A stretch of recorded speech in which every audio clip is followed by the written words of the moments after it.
Bienvenidos hermanos al encuentro con la palabra. Inspirados en la oración breve, el ciego Bartimeo: Jesús, hijo de David, ten compasión de mí.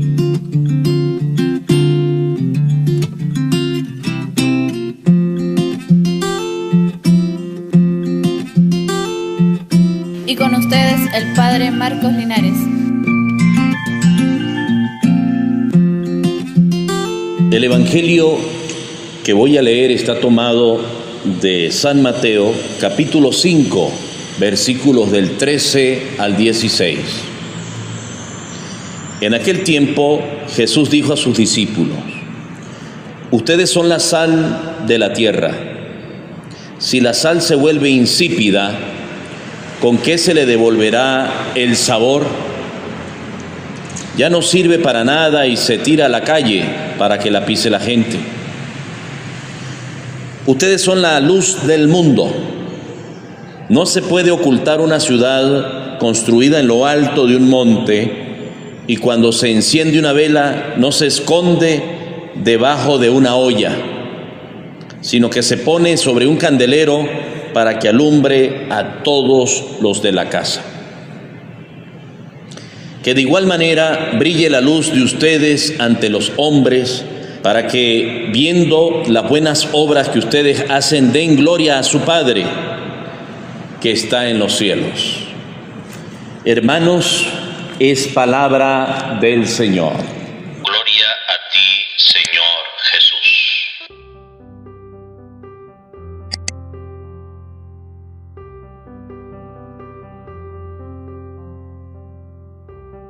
Ustedes son, dice Jesús, la sal de la tierra.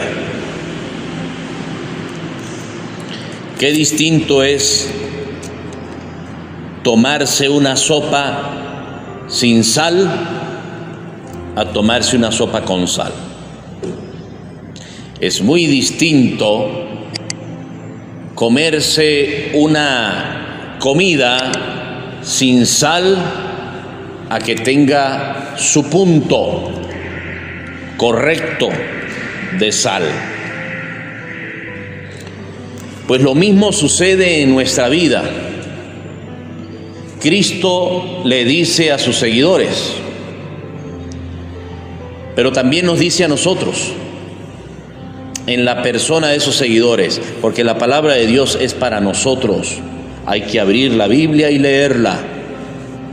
Aquí, Mateo 5, versículos del 13 al 16. Ustedes son la sal de la tierra.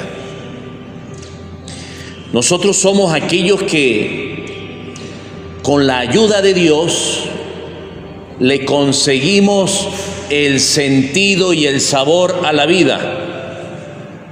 Pero al mismo tiempo, somos los que tenemos la misión y la tarea de hacer que otros también le consigan la sazón a sus vidas. En medio de problemas, en medio de dificultades, pero también en medio de gozos o de alegrías. Somos la sal de la tierra. Se nos confía esa gran misión de hacer que le consigamos sentido a la vida, una vida que es pasajera, una vida que consiste en un camino y que hay que hacerlo desde el momento en que nacemos, que nos conduce hasta Dios. La vida que es un camino que hay que recorrer. ¿Detrás de quién? Detrás de Jesús. Confrontando nuestra vida con Jesús, meditando su palabra y obedeciendo. Así somos la sal de la tierra. Esa sal de la tierra pues tiene que ver mucho con la caridad. Estamos llamados a ser caritativos, a mostrarnos y darnos a los demás, no solamente con cosas materiales, sino también con valores espirituales, con sentimientos cristianos. Yo puedo dar de comer, claro que sí. Puedo compartir de lo poco o de lo mucho que tenga.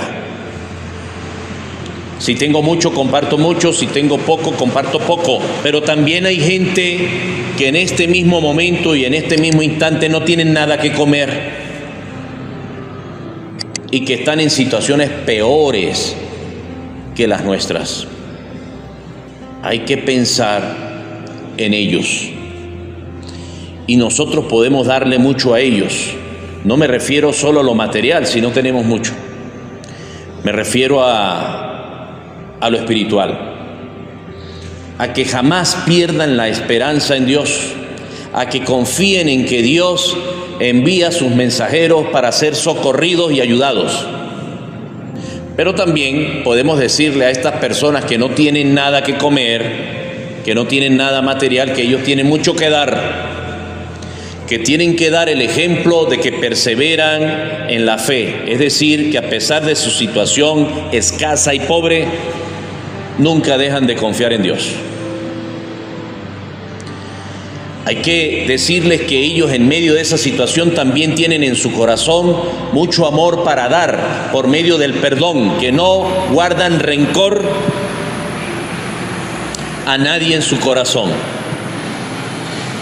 que están siempre dispuestos a desear lo mejor para sus hermanos y que están siempre dispuestos a perdonar todo tipo de ofensa.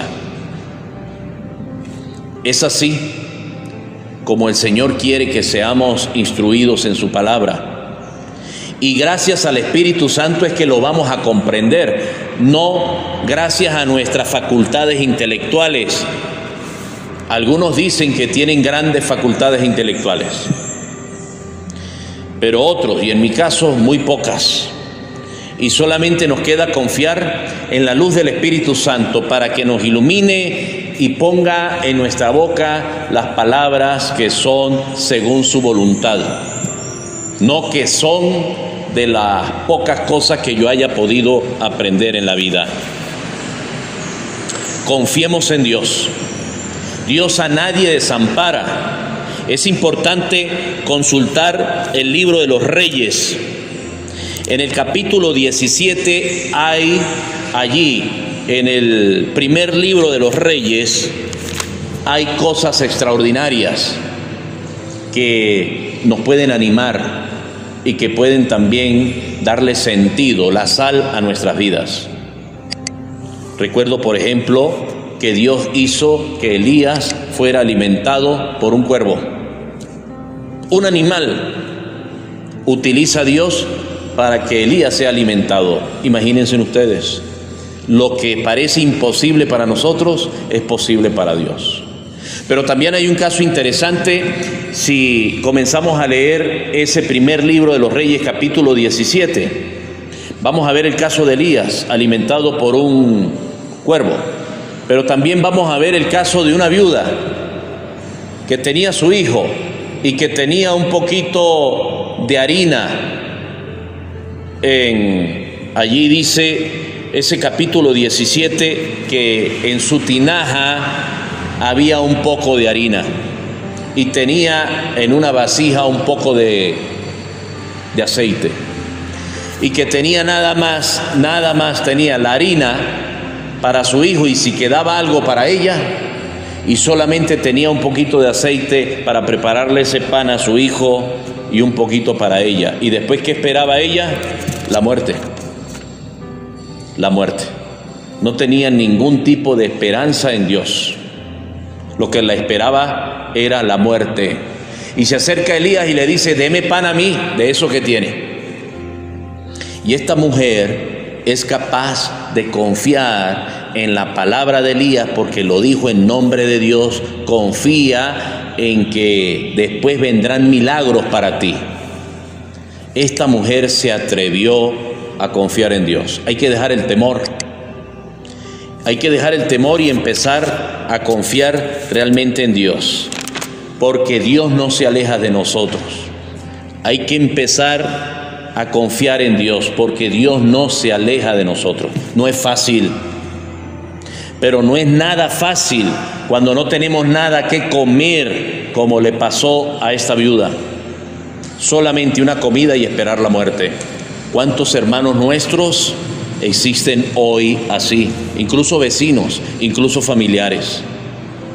Pensemos que en nuestra oración no podemos ser egoístas y encomendemos a esas personas, no tanto a mí y a los míos, que en el fondo tengo un poco más de harina y de aceite en esa vasija y también de harina en esa tinaja. Jesús nos invita también a ser luz, a que podamos ser luz para aquellos que están en la oscuridad, que los vence el miedo, que los vence la duda, que los vence la desesperación y la preocupación. Que nosotros nos llenemos de Dios para poder ser luz, que nos llenemos del Espíritu Santo para poder ser luz. El Espíritu Santo es aquel que nos inspira a hacer buenas obras, pero al mismo tiempo el Espíritu Santo es aquel que nos da fuerzas para poder llevar a cabo esas buenas obras.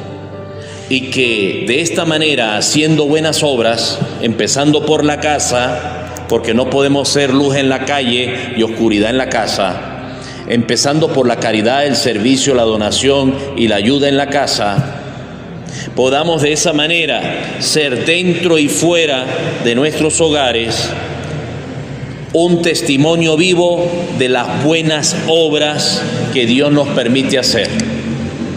Y que haciendo estas buenas obras no nos den gracias a nosotros y no digan que nosotros somos santos y no digan que somos los mejores, porque conocemos muy bien que hemos sido siervos inútiles, que hemos tenido que hacer lo que nos corresponde ser. También lo aconseja Jesús en el Evangelio, que tomemos esa frase en cuenta. Pero sí es importante que haciendo buenas obras, de ser sal y de ser luz, en estos sentidos que he dicho, la gente pueda dar gloria a Dios que está en los cielos por medio de estas obras. Amén. Hermanos, Dios los bendiga. Hermanos, y los invito a hacer clic donde dice suscribirse al canal de YouTube para que les lleguen las notificaciones cada vez que leamos y meditemos la palabra.